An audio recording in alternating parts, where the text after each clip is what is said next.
प्रभु जीशु ख्रीष्ट अति बहुमूल्य नाम आपण मान आंतरिक शुभेच्छा अभिनंदन जनाए। प्रभु प्रत्येक को बाहुल्य रूप आशीर्वाद करंतु। आज जो प्रसंग रे प्रभुकर वाक्य ध्यान करबा प्रसंगटी हला ईश्वर किपरि कथा हुंती।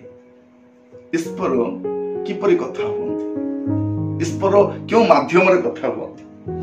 कारण बाइबल रो परमेश्वर कथा हेबा परमेश्वर से कथा हुंती। से जुग जुग धरी कथा ही आसीचंती, से आज भी कथा हुंती।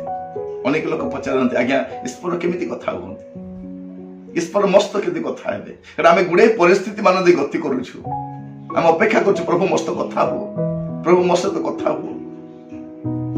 अनेक समस्या रछंती, अनेक परिस्थिति खराब, विभिन्न लोक पाखे जाउछंती आज्ञा मो विषय प्रभु कोन कहउछंती, मो विषय प्रभु कि जणाइले कि किछि कहंतु आज्ञा।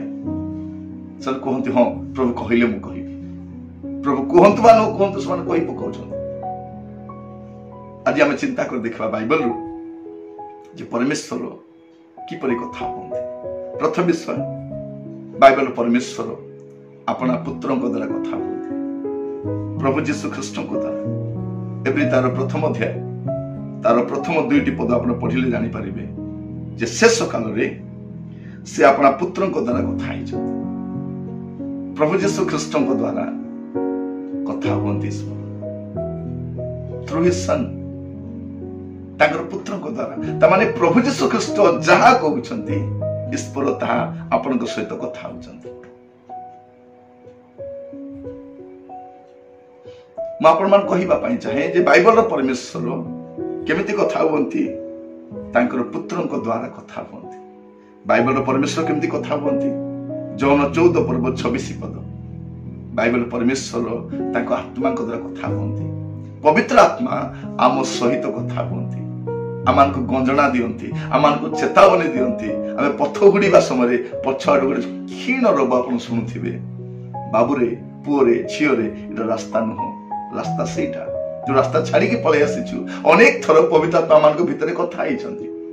आमे भाबुछु एटा मोर विवेक एटा, बदे मोर दुर्बल विवेक मु शुणुछि एटा, ए नॉइसटा कोठु आसुछि, एटा किए मते कहिला भलिया लागुछि। मु कहिबा पई चाहे प्रभु तांकर पवित्र आत्मा द्वारा कथा होंती। अनेक लोक यह कहबार आम शुणीचु प्रभु मो सहित कथा हेले, तांकर आत्मा द्वारा कथा हेले, किंतु मु शुणिले नहीं, तेणु आज समस्या रे पड़िछि। द्वितीय विषय से पवित्र आत्मा द्वारा कथा होंती। आ तृतीय विषय प्रभु केमती कथा होंती, बाइबल द्वारा कथा होंती, तांको वाक्य द्वारा कथा होंती। थ्रू हिज स्क्रिप्चर, तांकर वाक्य द्वारा। द्वितीय तिमोथी तार 3 पर्व 16 सूत्र पढ़िले आपण जानि परिबे जे परमेश्वर कर मुख निश्चित वाक्य बाइबल अटे। परमेश्वर वाक्य द्वारा कथा होंती, हमको शिक्षा दियंती, अनुयोग दियंती, चेतना दियंती, परामर्श दियंती, शासन करंती वाक्य द्वारा। बाइबल द्वारा से आम सहित कथा होंती।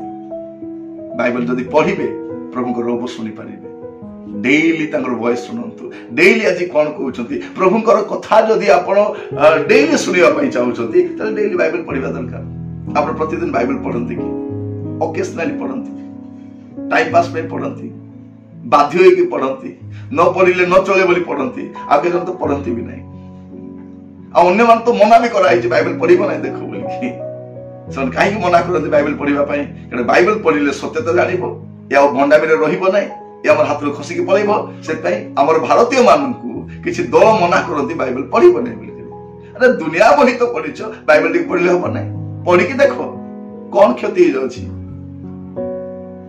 सेमन केवल एटा भाबुछथि जे बाइबल जदि पढ़िबे जीवन बदली जीव, सेमानकर चरित्र बदली जीव, अंधकार और रहिबे नहीं। कारण प्रभु बाइबल द्वारा कथा होंती, वाक्य द्वारा से कथा होंती। आ चतुर्थ विषय से केमिति कथा होंती, हमर कष्ट मध्य दी कथा होंती। आमे कष्ट दी गति करबा समय जे 37 पर्व तार 20-21 पद पढ़ले आपण जानि पारिबे। आपण जब कष्ट मध्य दे गति करंती तारे मध्य प्रभु कथा होंती। भाई भौणी माने मो कथा टी सुनंतु।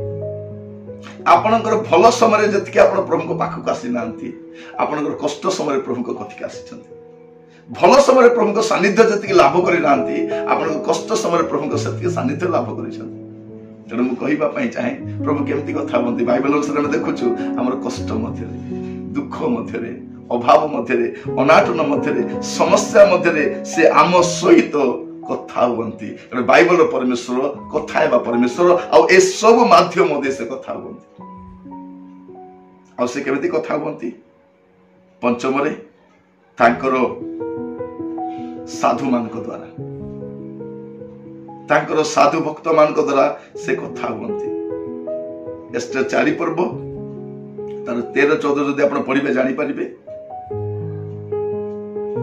ପଢିବା ସମୟରେ ଆପଣ ବୁଝିପାରିବେ ଯେ ସେ କେମିତି କଥା ହୁଅନ୍ତି। ତାଙ୍କ ସାଧୁ ମାନଙ୍କ ଦ୍ୱାରା ସେମାନଙ୍କୁ କହି ପଠାନ୍ତି, through his saints, ସେମାନଙ୍କୁ ତାଙ୍କ ବାକ୍ୟ ଜଣାନ୍ତି।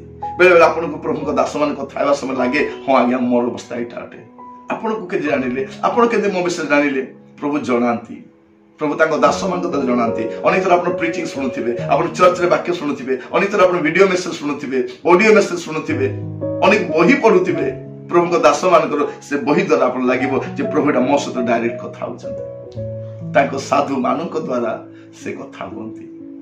ବେଳେ ବେଳେ ଆମମାନଙ୍କ ଘରେ ପ୍ରଭୁଙ୍କ ଲୋକମାନେ ଆସନ୍ତି ଆଉ କୁହନ୍ତି କେତୋଟି କଥା, ପ୍ରଭୁ ତାଙ୍କୁ କହିବା ପାଇଁ ପଠେଇଥାନ୍ତି, ଯାଇକି କୁହ ମୋ ଲୋକମାନଙ୍କ କଥା କୁହ, ଜଣାଅ। ତ ପ୍ରଭୁ କେମିତି କଥା ହୁଅନ୍ତି? ତାଙ୍କର ସାଧୁ ମାନଙ୍କ ଦ୍ୱାରା କଥା ହୁଅନ୍ତି। ସେ କେମିତି କଥା ହୁଅନ୍ତି? ତାଙ୍କ ଦାସ ମାନଙ୍କ ଦ୍ୱାରା, through his saints and through his servants, ତାଙ୍କ ଦାସ ମାନଙ୍କ ଦ୍ୱାରା ସେ କଥା ହୁଅନ୍ତି।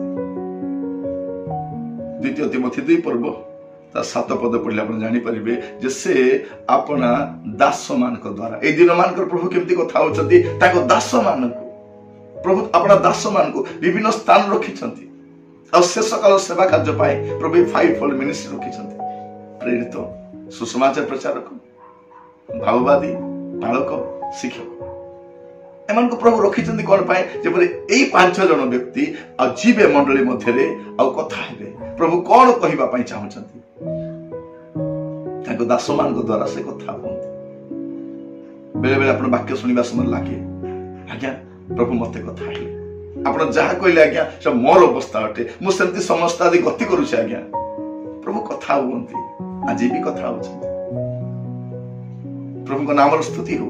ଅନେକ ଥର ଅନେକ ପ୍ରଭୁଙ୍କ ଦାସମାନଙ୍କୁ ସାକ୍ଷାତ କରିଛନ୍ତି ଆପଣ, ହଠାତ୍ ବେଳେ ବେଳେ ସାକ୍ଷାତ ହେଇଯାଏ, ସେମାନେ ଅନେକ କଥା କୁହନ୍ତି। ଆପଣ ଭାବନ୍ତି ଆଜ୍ଞା ଆପଣ କେମିତି ଜାଣିଲେ ମୁଁ ଏମିତି ପରିସ୍ଥିତି ଗତି କରୁଛି ବୋଲି, ମୋର ଘରେ ଏମିତି ପରିସ୍ଥିତି ବୋଲି ଆପଣ ଜାଣିଲେ? ସିଏ ବି ଜାଣିନାହାନ୍ତି, ସିଏ ବି ଜାଣିନାହାନ୍ତି, କିନ୍ତୁ ପ୍ରଭୁ ଆତ୍ମାଙ୍କ ଦ୍ୱାରା ତାଙ୍କୁ ଜଣାଉଛନ୍ତି ତମର ପରିସ୍ଥିତି ଏହା ଅଟେ, ତୁମେ ବାହାରି ଆସ। ଅନେକ ଥର ପ୍ରଭୁ ଏ ପ୍ରକାର ଭାବରେ କଥା ହୁଅନ୍ତି। ଆଉ ଶେଷରେ ମୁଁ କହିବା ପାଇଁ ଚାହେଁ ପ୍ରଭୁ କେମିତି କଥା ହୁଅନ୍ତି? ପରିସ୍ଥିତି ଦ୍ୱାରା। ଆପଣ ବିଭିନ୍ନ ପରିସ୍ଥିତି ଗତି କରନ୍ତି। ଯାତ୍ରା ପୁସ୍ତକ 2 ପର୍ବ 11-15 ପଢିଲେ ଆପଣ ଜାଣିପାରିବେ ଯେ ପ୍ରଭୁ କେମିତି କଥା ହୁଅନ୍ତି? ପରିସ୍ଥିତି ଦ୍ୱାରା କଥା ହୁଅନ୍ତି, through situation। ଆପଣ ବିଭିନ୍ନ ପରିସ୍ଥିତି ଗତି କରନ୍ତି ଆଉ ସେଇ ପରିସ୍ଥିତିରେ ପ୍ରଭୁ ଆପଣ କଥା ହୁଅନ୍ତି। ଅନେକ କୁହନ୍ତି ଆଜ୍ଞା ମୁଁ ଯୋଉ ପରିସ୍ଥିତିରେ ପଡିଥିଲି ନା ସେଇଠି ପ୍ରଭୁ ମତେ କଥା ହେଲେ, ସେ ପରିସ୍ଥିତିରୁ ମୁଁ ବାହାରି ଆସିଲି। ପ୍ରଥମ କଥା ସେ କେମିତି କଥା ହୁଅନ୍ତି? ତାଙ୍କର ପୁତ୍ର, through his son। ଦ୍ୱିତୀୟ କଥା through his spirit, ତାଙ୍କର ଆତ୍ମାଙ୍କ ଦ୍ୱାରା। ତୃତୀୟ କଥା through his scripture, ତାଙ୍କର ବାକ୍ୟ ଦ୍ୱାରା। ଚତୁର୍ଥରେ through suffering, କଷ୍ଟ ମଧ୍ୟରେ ପ୍ରଭୁ ଆପଣଙ୍କ ସହିତ କଥା ହୁଅନ୍ତି। ତାପରେ through his saints, ତାଙ୍କ ସାଧୁ ମାନଙ୍କ ଦ୍ୱାରା ସେ କଥା ହୁଅନ୍ତି। through his servants, ତାଙ୍କ ଦାସ ମାନଙ୍କ ଦ୍ୱାରା କଥା ହୁଅନ୍ତି। through situation, ପରିସ୍ଥିତି ଦ୍ୱାରା କଥା ହୁଅନ୍ତି। ଆପଣ ବିଭିନ୍ନ ପରିସ୍ଥିତି ଗତି କରିବା ସମୟରେ ପ୍ରଭୁ କଥା ହୁଅନ୍ତି। ପ୍ରଭୁ ବିଭିନ୍ନ ମାଧ୍ୟମକୁ ବ୍ୟବହାର କରନ୍ତି ଆପଣଙ୍କ ସହିତ କଥା ହେବା ପାଇଁ। ପ୍ରଭୁଙ୍କ ନାମ ସ୍ତୁତି ହଉ। ଏ ଦିନ ମାନଙ୍କରେ ଆପଣ ମାନେ ପ୍ରଭୁଙ୍କର କ୍ଷୀଣ ରୂପ ଶୁଣି ପାରୁଛନ୍ତି। ପ୍ରଭୁ ତାଙ୍କ ଦାସ ମାନଙ୍କୁ ଉଠେଇଛନ୍ତି ଆପଣ ମାନଙ୍କ ସହିତ କଥା ହେବା ପାଇଁ। ଅନେକ ଥର ଆପଣମାନଙ୍କ ମଣ୍ଡଳୀ ମଧ୍ୟରେ ପ୍ରଭୁଙ୍କ ଦାସ ମାନେ ଆସନ୍ତି, ଅନେକ ସଭା ସମିତିରେ ଆସନ୍ତି, ଅନେକ ଛୋଟ ଛୋଟ ମିଟିଂରେ, ଅନେକ କଟେଜରେ ପ୍ରଭୁ ତାଙ୍କ ଦାସ ମାନଙ୍କୁ ପଠାନ୍ତି ଆଉ କଥା ହୁଅନ୍ତି ତାଙ୍କ ବାକ୍ୟ ଦ୍ୱାରା। ପ୍ରଭୁଙ୍କ ଦାସ ମାନେ ବାକ୍ୟ କହିବା ସମୟରେ ଗୁଡିଏ କଥା କୁହନ୍ତି, ତାରି ଭିତରେ ଆମମାନଙ୍କର କଥା ଗୁଡାକ ମଧ୍ୟ ଥାଏ। ଆମମାନଙ୍କ ବିଷୟରେ ବି କଥା ହୁଅନ୍ତି। ଯେତେବେଳେ ପ୍ରଭୁ କଥା ହୁଅନ୍ତି ଆପଣ ଶିର ଧାର୍ଯ୍ୟ କରନ୍ତୁ, ଆପଣଙ୍କ ଜୀବନ ବଦଳିଯିବ, ଆପଣଙ୍କ ଚରିତ୍ର ବଦଳିଯିବ, ଆପଣଙ୍କର ଉଦ୍ଦେଶ୍ୟ ବଦଳିଯିବ, ଆପଣଙ୍କ ଘର ବଦଳିଯିବ। ଥରେ ପ୍ରଭୁଙ୍କ କଥା ମାନନ୍ତୁ। ପ୍ରଭୁ ଆପଣମାନଙ୍କୁ ଆଶୀର୍ବାଦ କରନ୍ତୁ। ଏ ବାକ୍ୟ ଜରିଆରେ ବୁଝିବା ପାଇଁ ସାହାଯ୍ୟ କରନ୍ତୁ। ଅନେକଙ୍କର ପ୍ରଶ୍ନ ରହିଥିଲା ଯେ ପ୍ରଭୁ କେମିତି କଥା ହୁଅନ୍ତି। ପ୍ରଭୁ ଏଭଳି ଭାବରେ କଥା ହୁଅନ୍ତି ଆପଣ ଲୋକମାନଙ୍କ ସହିତ। ପ୍ରଭୁଙ୍କ ନାମ ସ୍ତୁତି ହଉ, ପ୍ରଶଂସା ହଉ। ସମସ୍ତଙ୍କୁ ନମସ୍କାର।